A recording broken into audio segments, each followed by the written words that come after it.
नमस्कार जय जगन्नाथ मुझे प्रिय अभिनेत्री मंदाकिनी विश्वास आखड़ा मुझे एवं आसिक जस्ट पहुँचली तो आगुरी भी मुझे धौली थी जो लॉकडाउन टाइम रे थी एटा मो भी नुआ नुहे पार्टी मालिक भी बहुत बढ़िया नाटक विषय कौन मुझे जानी एपर्तंत नाटक कौन हो दी खंड नुआ नाटक रोचे नाटक ना भी जानी पर्यटन खाली चंडाशोक नाटक कथा जानी देखा भल दर्शक मान मुझे कहबी आमर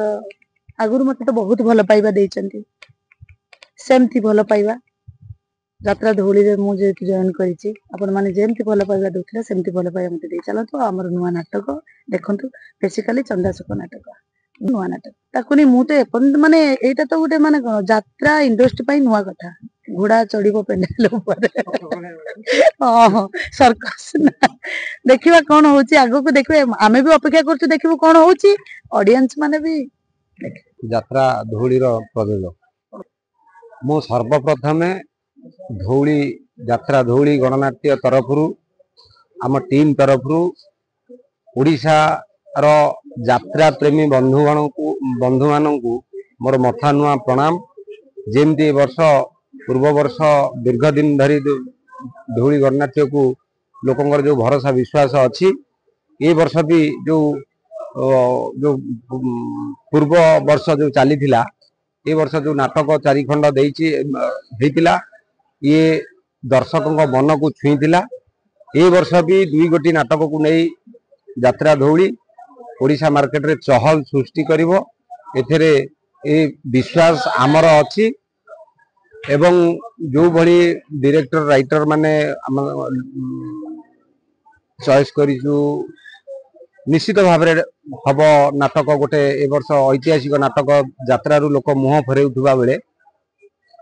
गोटे आम ओडिया कल्चर को लेकिन ओडिया अस्मितार कथा कहीकि कलिंगर कथा को लेकिन गोटे चंडाशोक नाटक तैयारी होउची ए वर्ष से नाटक जहाँ रेस्पॉन्ड अच्छी लोकंकर जहाँ व्यूअर्स मानकर आलोचना अच्छी भल हम लोक चाह बसी चंडाशोक की टाइप रो नाटक हम बोली आउ से आ गोटे इंटरेस्टिंग कथा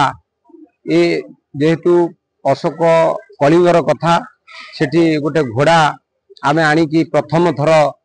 यात्रा जगत रे प्रथम थर पाई घोड़ा स्टेज को आसीबो से बहुत 6 मास काल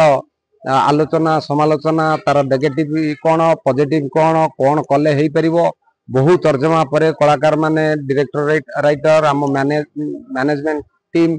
समस्ते बसी बहुत विचार करी 6 मास पर आम निष्पत्ति नेलु जे घोड़ा ए वर्ष दर्शकों को यात्रा धौली भेटीदेव आउ गोटे कथा चमत्कार नहीं तो नमस्कार नहीं यात्रा रे तेणु यात्रा धौली रे ए वर्ष चमत्कार अच्छी निश्चित भाव में लोक आदृत हब एवं ओडिशा रे भल परफॉर्मेंस करिवो एरा मोर पूर्ण विश्वास अछि।